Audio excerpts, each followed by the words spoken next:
Hello and welcome to the Solid Print 3D webinar on how can 3D printing help in the current climate. So before we get into the content, I'm going to touch on what we're doing currently with 3D printing face shields. So if yourselves, if you currently own a 3D printer, you can start helping by 3D printing these face shields and sending them to ourselves.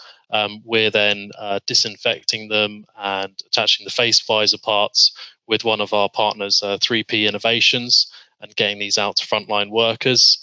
We've already supplied over 3,000 of these face shields over the UK. So if you'd like to get involved, just go on our website and go to our blog, and you can download the files and view the instructions for getting started. So who am I? I'm an industrial 3D printing consultant at Solid Print 3D.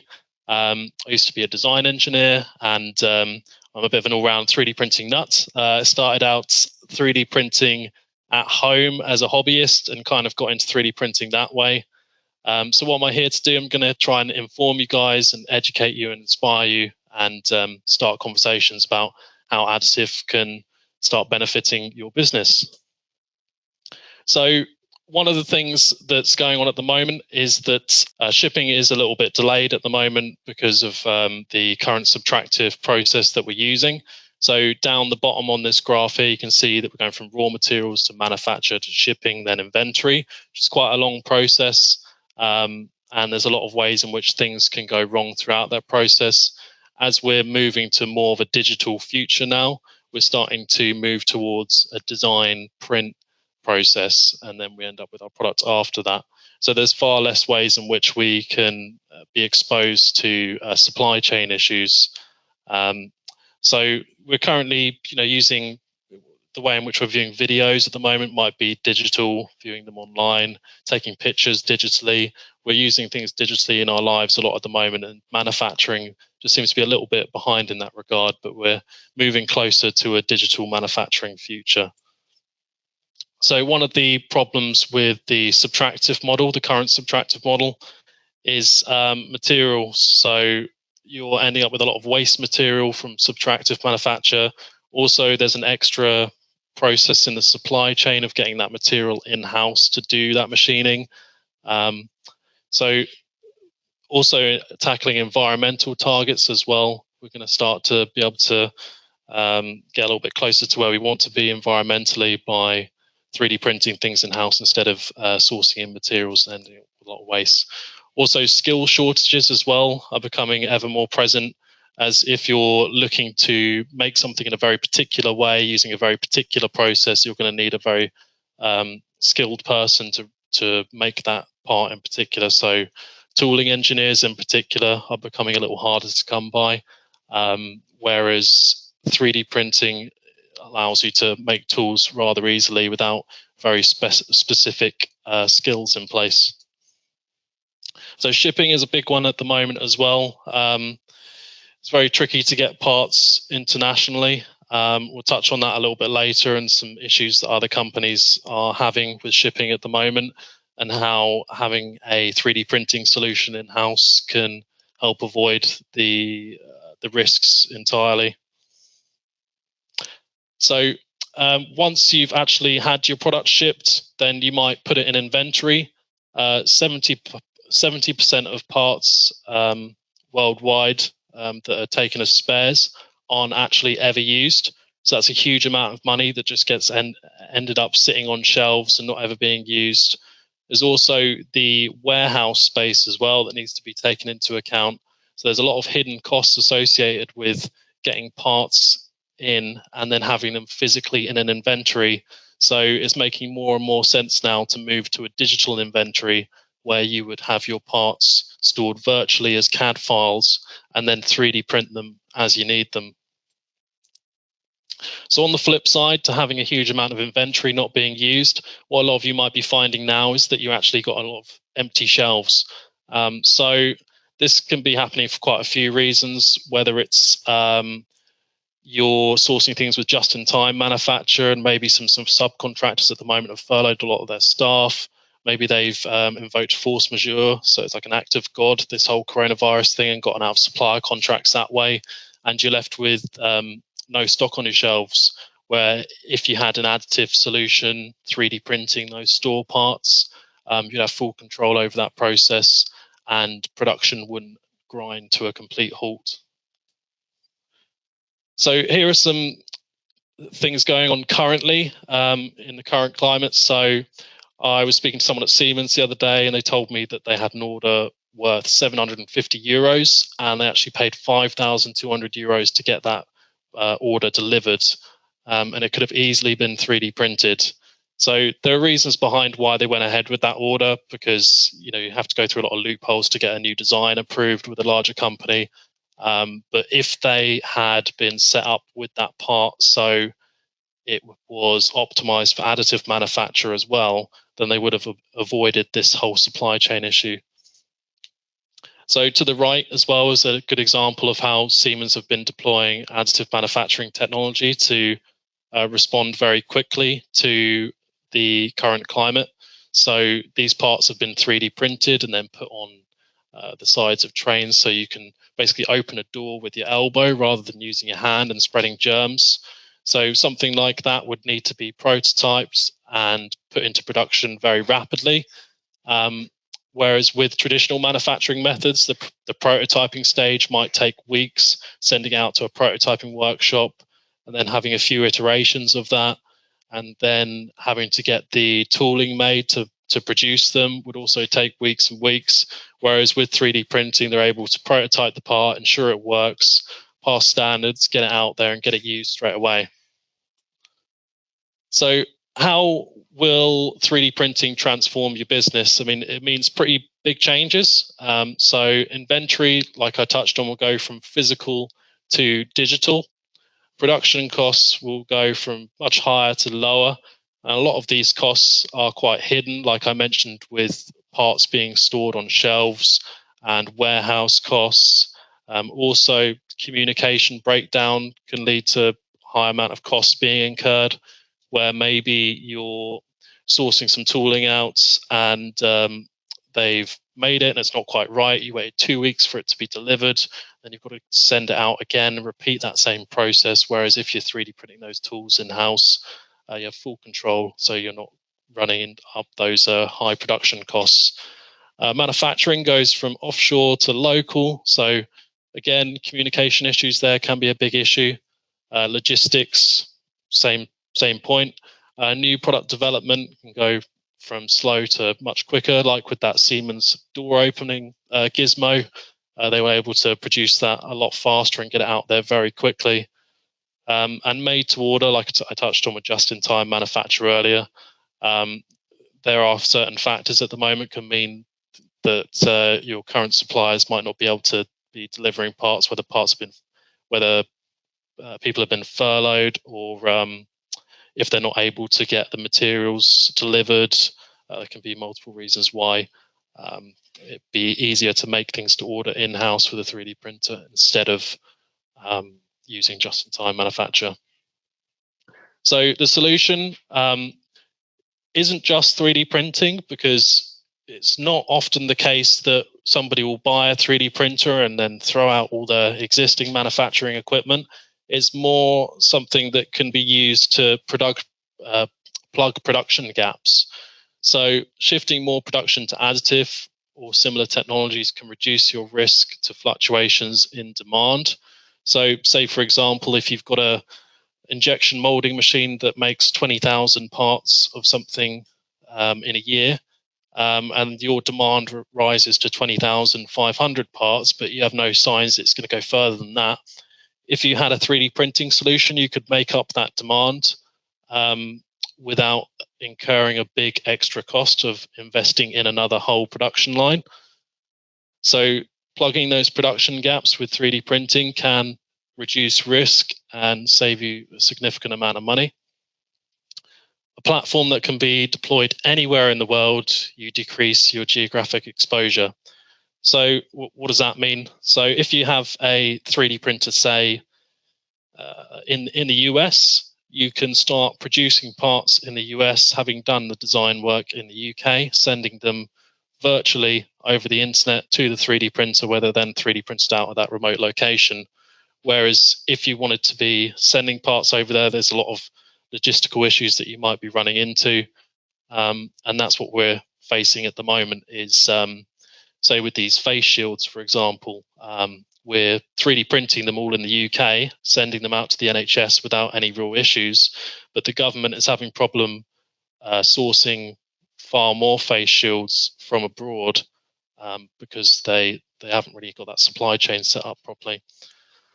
Also, being efficient across any volume, you increase your ability to produce to fluctuating demand, as I spoke about with not having to invest in a whole new production line when demand rises slightly. So this is a cutback tool made by Siemens. So traditionally, well, previously, when they wanted to make this special contoured cutback tool, they would take the original cutback tool, send it abroad to be taken apart and reassembled as the contoured cutback tool, and then they would send it out for use. Whereas now they're able to 3D print that part and forego that whole process of disassembly and retrofitting the existing cutting tool. And that saved them $8,000 overall and 35 weeks per part. So the best way to explain Markforged composite technology, so just to give you a background, Markforged are renowned for 3D printing high strength engineering grade parts. And the way that they do that is with fiber reinforcement technology. So this works in a very similar way to rebar in concrete. So adding rebar to concrete, as you know, massively increases the strength of the structure. So with Markforged, instead of using concrete, we're using plastic, and instead of using rebar, we're using fiber. So what does that actually look like and how does it work? So we'll start off with our CAD model. We'll drop that into something called a slicing software, which is called Eiger with the Markforged. What slicing software is it basically takes a 3D model and divides it into a series of 2D slices that it then prints one at a time to build up the 3D geometry of the part.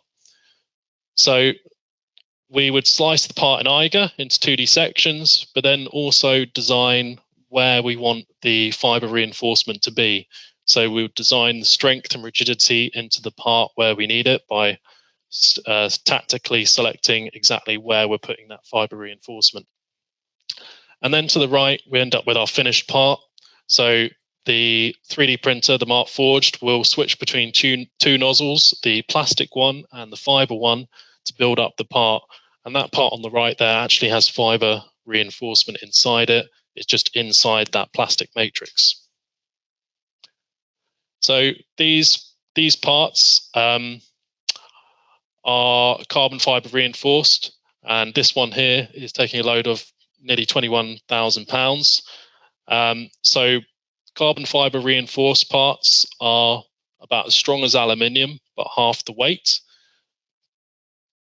So if you don't work in pounds, much like me, then I've given you guys some examples of how much that actually is. So that's one unloaded cement truck on that carbon fiber reinforced chain link, 6 Ford Tauruses, 19 grizzly bears, 1.6 T-Rexes, or 1,500 bowling balls that you can hang off of one Markforged 3D printed chain link.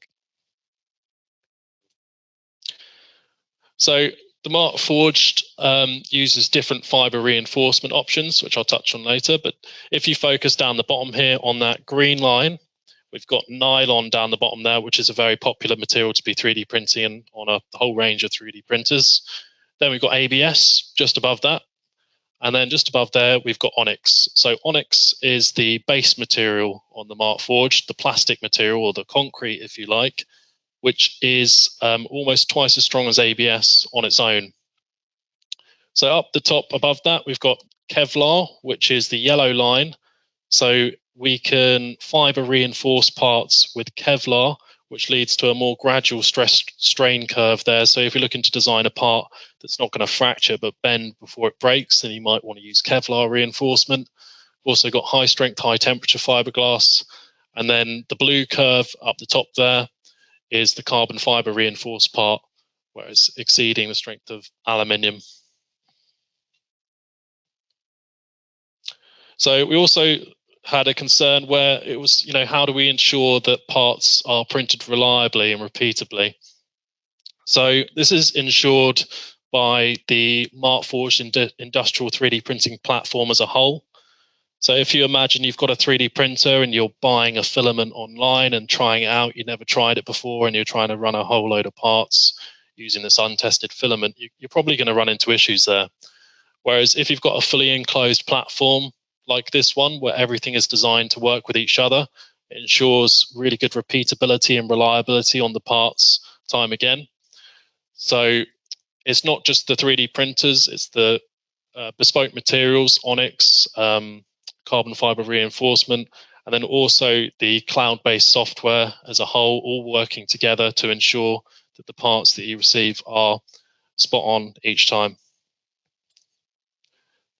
So we're just going to play a quick video here. One of the features of the Markforged industrial 3D printer is onboard inspection equipment.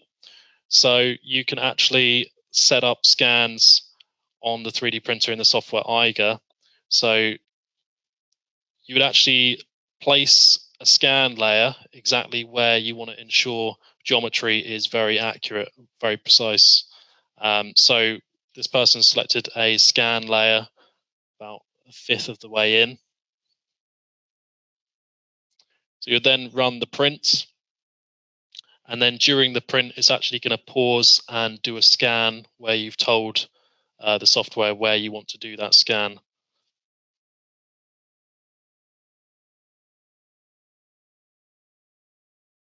So there you go, you can see it scanning over the part now with the laser. So the laser inspection tool isn't just an inspection tool, it also aids with bed leveling, and it also does some measurements each time before it prints to ensure everything's calibrated correctly on the printer. So once it's done the scan, you will have your inspection results that you can interrogate.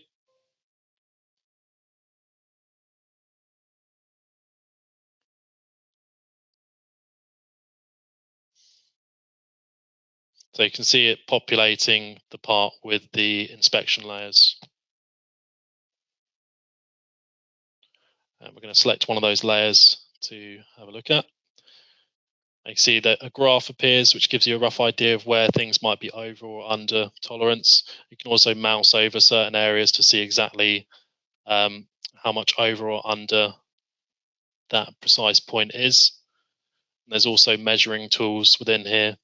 So instead of 3D printing a part and doing the inspection afterwards, where it might be impossible to reach certain bits of geometry, you can actually do the inspection on the part as it's printing and measure it as it goes. Here he's just measuring that internal diameter there.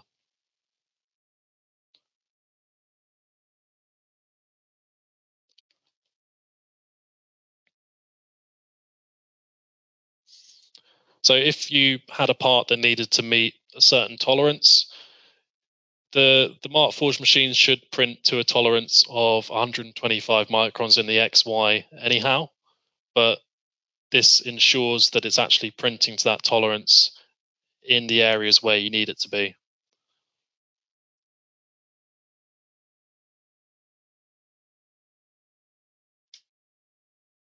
And we're just going to switch back to my main screen.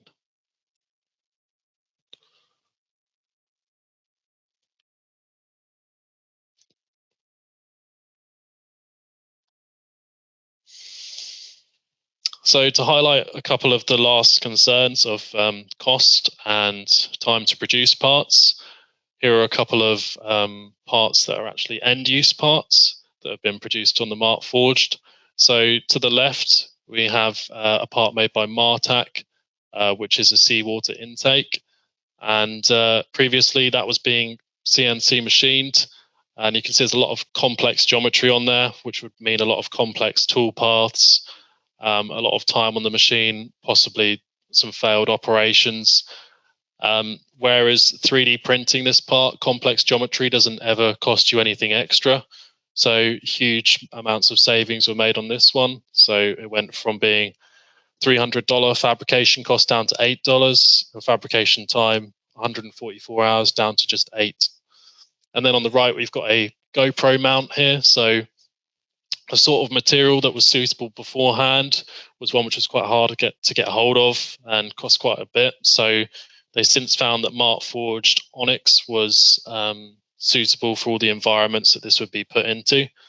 And then they found that they were making a huge amount of saving by using a Markforged 3D printed part where it was previously costing $3,500, and they brought it down to $15, and 1 week lead time down to just 5 hours.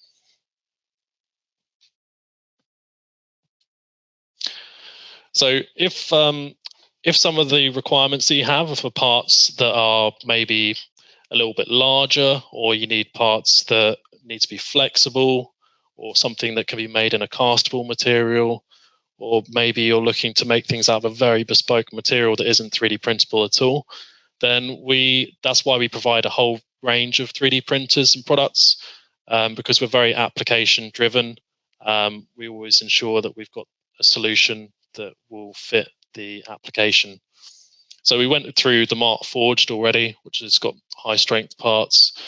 It's got great repeatability and accuracy, onboard inspection equipment, high quality finishes on the parts. Big reps are great for very large parts. The Formlabs machines, great for producing parts with really nice surface finish. Also a huge range of materials available on those. The Ultimakers have a huge amount of material diversity, are great for getting started on. And we also do a full 5-axis desktop CNC machine for those applications where it's possibly R&D and you're using a very bespoke material, and then you'll be able to CNC machine it on the Pocket NC. So how do you go about identifying these opportunities? The best way to do that is to give us a call, really. So we'll have a chat about your application in particular, and then we'll understand what processes you're deploying and what sort of materials it needs to be in, and then we can ensure that we find the right solution for you guys. So typically we would do site visits, or we might do demos. In the current climate, it's not really possible, so we've developed an alternative process for working out whether 3D printing is going to work for you and what 3D printers are going to be the best kind of fit. So if you'd like to be sure that 3D printing works for you, a really good way to do that is to do something called an ROI, a return on investment study. So by collecting a little bit of data from yourselves, which I'll show in the next slide, we can then calculate how long a 3D printer will take to pay for itself.